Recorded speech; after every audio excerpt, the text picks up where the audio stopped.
All right, now we could look at curvilinear motion here too with F equals ma. And the thing with this is that you can find the accelerations using the curvilinear stuff, the tangential and normal accelerations, and then do F equals ma to analyze them.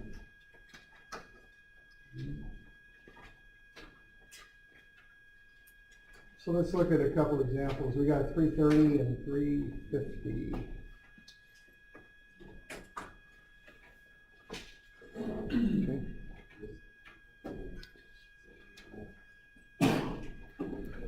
All right, so what we got to do here is create free body diagrams using the curvilinear stuff. All right, that's how we approach these. So this stuff's all about a free body diagram and all that. So we're on page 330 here. We've got this collar that slides on a circular track.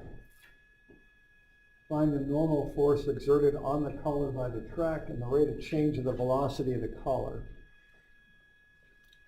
So what I want to do here is look at the curvilinear stuff that's happening, and I want to work my way down to here. I want to get that free body diagram is what I want to do. So what I've done here is I've set up normal and tangential axes. Normal to the in towards the center of the circle, because that's a circular track. Tangential would be in the tangential direction, tangent to the circle. Okay, and of course they make a right angle.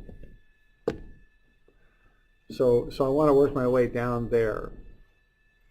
So I kind of do this with a series of steps. I'm going to start by getting the weight of that thing. I'm given the mass 1.4 multiplied by gravity. I get the weight, and then I'm just going to break that up into components. What I want to do is get everything lined out on the normal and tangential axes.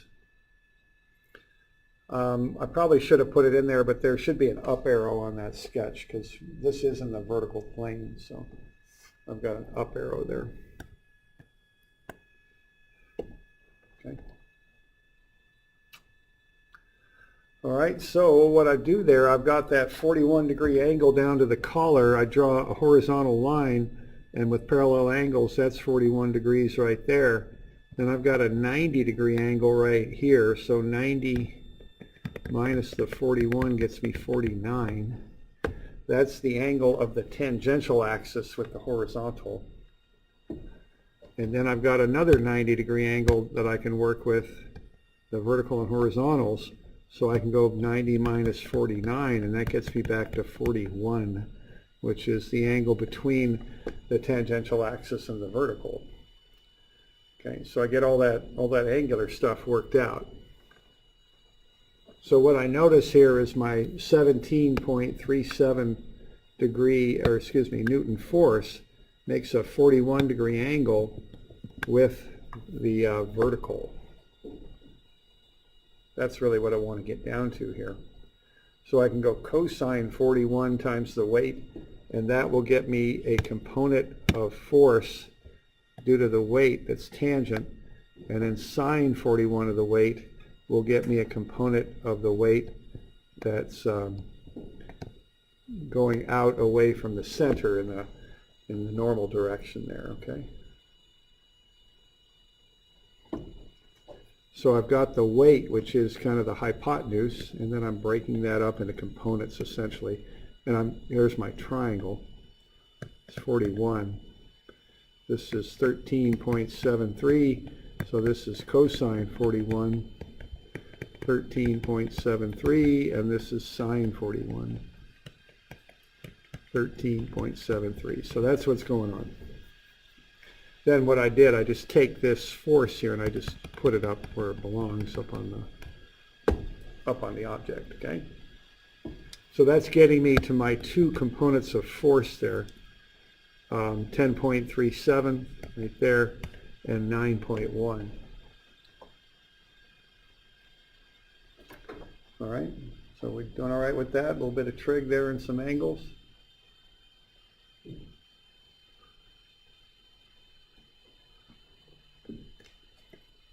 Okay.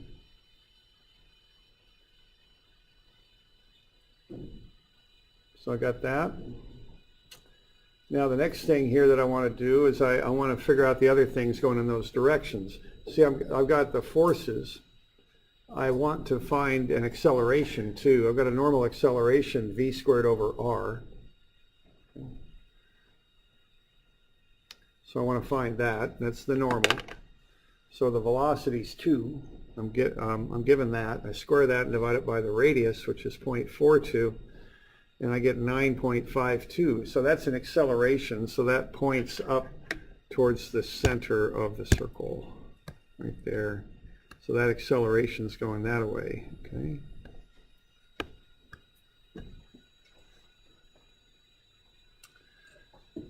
The force of the track on the weight, or the collar, is doing that. So I got that. Okay.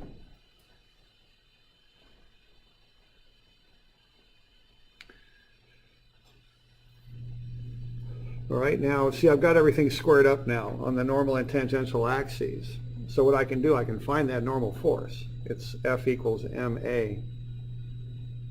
So why don't you write up an equation here? Just take a couple minutes and write up an equation in the normal direction. So we want to go summa Fn equals man. That's what we want to do. So get that. And again, just start on the left, do statics in the normal direction with the forces, and then on the right, we'll deal with the dynamics, okay? So you're going to have one unknown force on the left.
If you work it out, you ought to get about 22, 22.3 or something like that.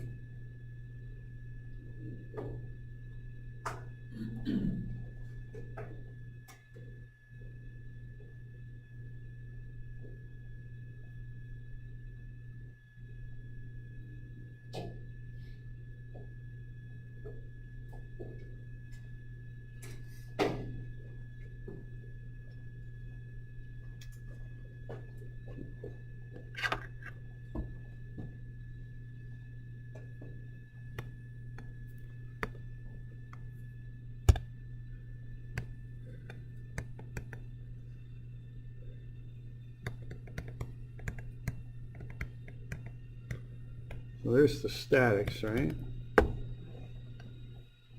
So the force pushing and then the 9.01 going back the other way. Okay.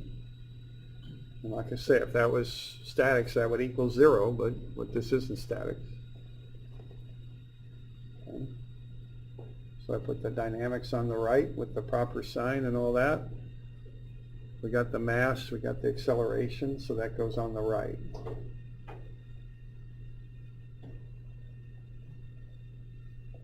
Okay.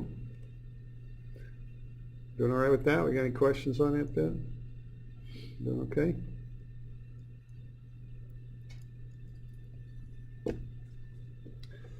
Okay, so the normal acceleration is 9.52. Fn equals man. So I got the Fn minus 9.01 is the mass times that acceleration. You can work through the numbers and get 22.3. Okay, we're good with that?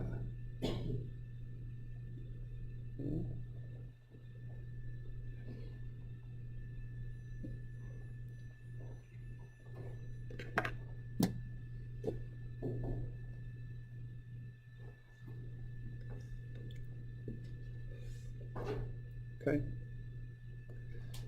So that gets you the normal force. Now we also want to know that how it's accelerating in the tangential direction, if we're good with this. All right. So for that stuff, what we need to do is get the friction first, because there's a mu there, it's 0.11. So what we do is we take that normal force times the coefficient and get the friction, that's 2.46. So that's where this comes from. That opposes the motion. It's trying to go down right, so that friction pushes up left. Okay.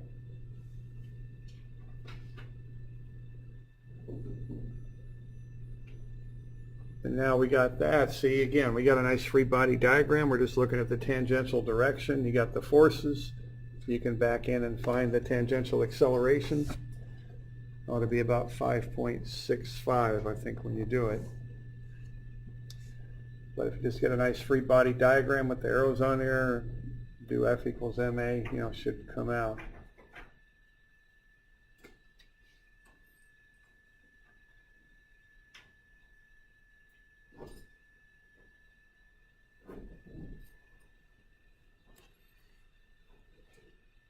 Okay.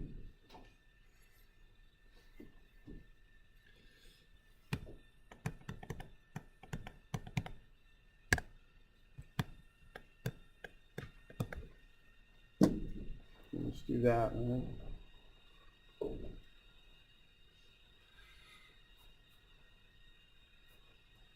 And 5.65 is what I got when I ran it.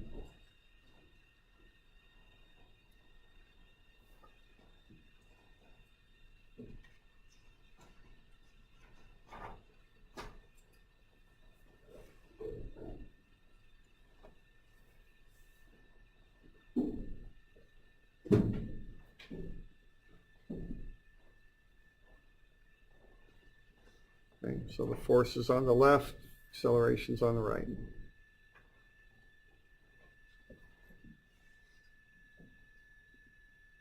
Okay.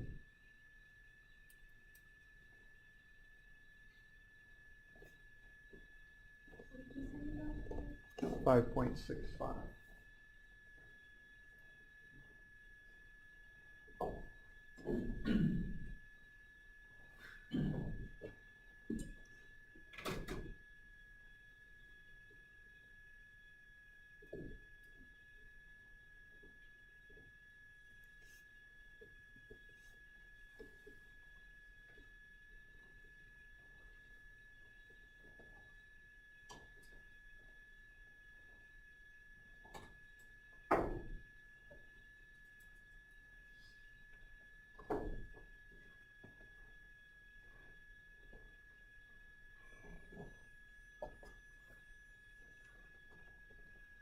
We're doing all right with that? Okay. So what we're doing there is we're just working things out, forces and accelerations in the normal and tangential directions. Okay. Got one other here, but yeah, question there?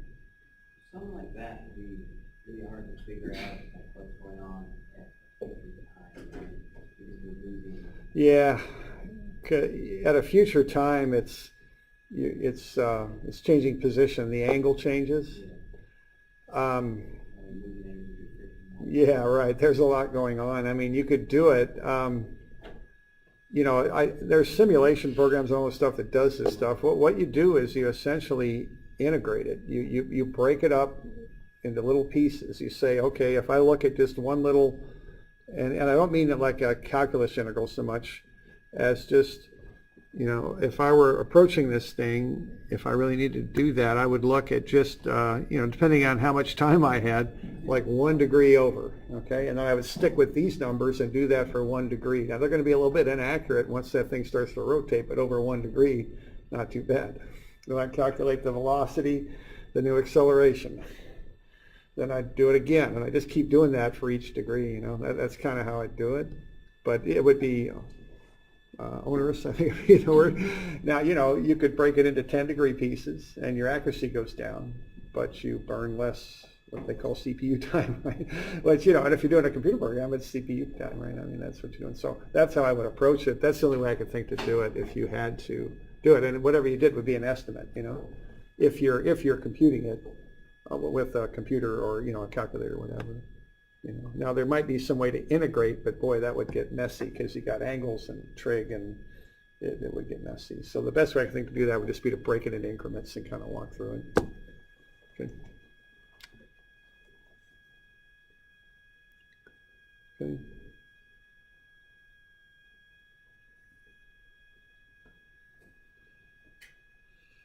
All right, let's look at this next one here. If there aren't any other questions. All right, 350. We got a car going around a curve. We'll just make the road flat. So take a minute and make that sketch you see right here into a free body diagram. I got the weight. It's 11,772 newtons. So what's a free body diagram for that?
So when I do a dynamics free body diagram, I'm thinking weights and forces and accelerations is what I'm thinking, okay?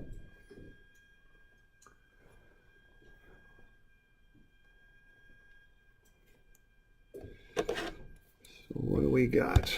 We've got a weight, right?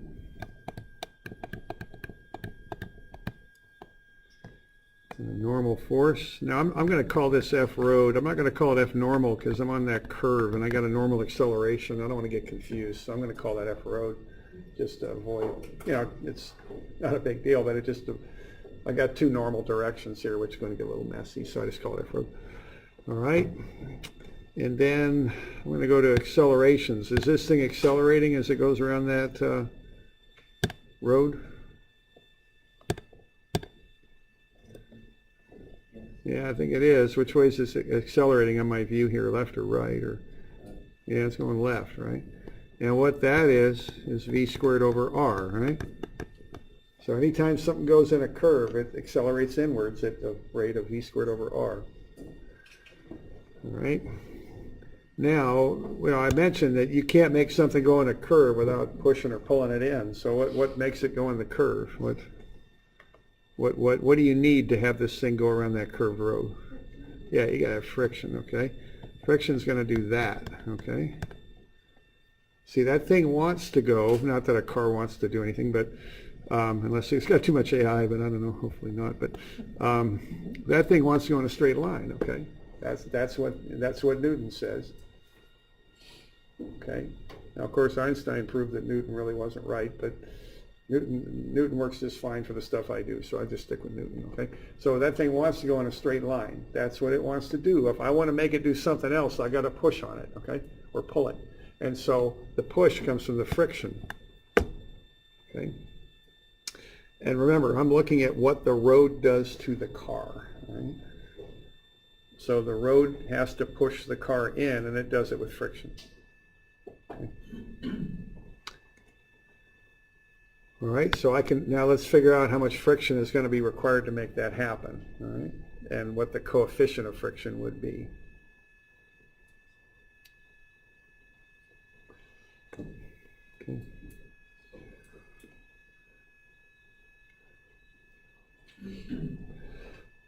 All right, so what I'm going to do there is I'm going to just do a real simple sum of Fy is 0 and find the force of the road. I mean, there isn't too much to that, but it's static. See, it's not accelerating up or down, so I can use statics in this direction.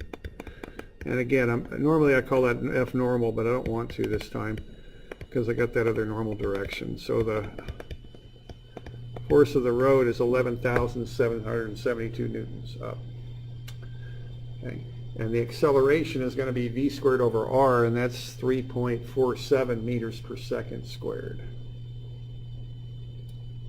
Okay. The radius of the road's 180 meters. Okay. And then the normal acceleration is v squared over r, so what I can do now is go F equals ma again, okay?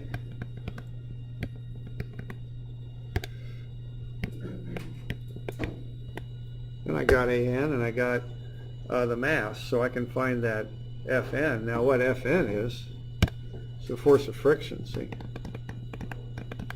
That's what's pushing it inwards.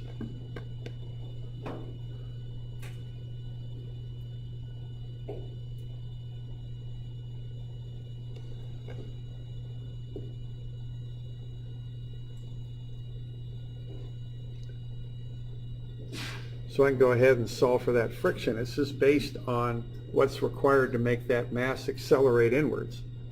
Now again, that's kind of a funny thing. I mean, if you kind of look at it now, the radius isn't getting any shorter, but it is accelerating inwards because it's going around the curve. That's what makes it accelerate inwards, even though the radius doesn't change.